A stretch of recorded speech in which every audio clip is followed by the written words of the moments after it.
Welcome back to another technical deep dive here in the debug zone. Today, we're tackling a big question and breaking it down with insights from other users.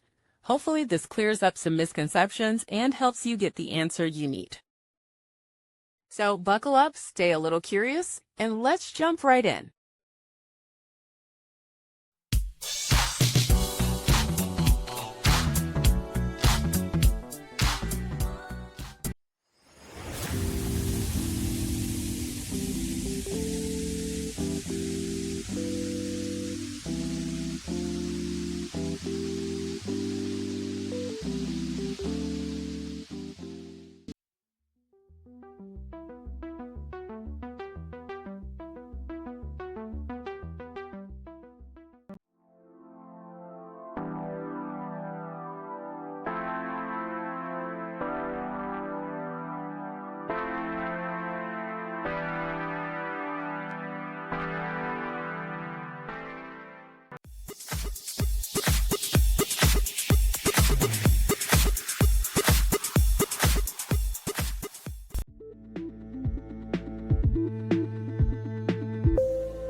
And that's a wrap.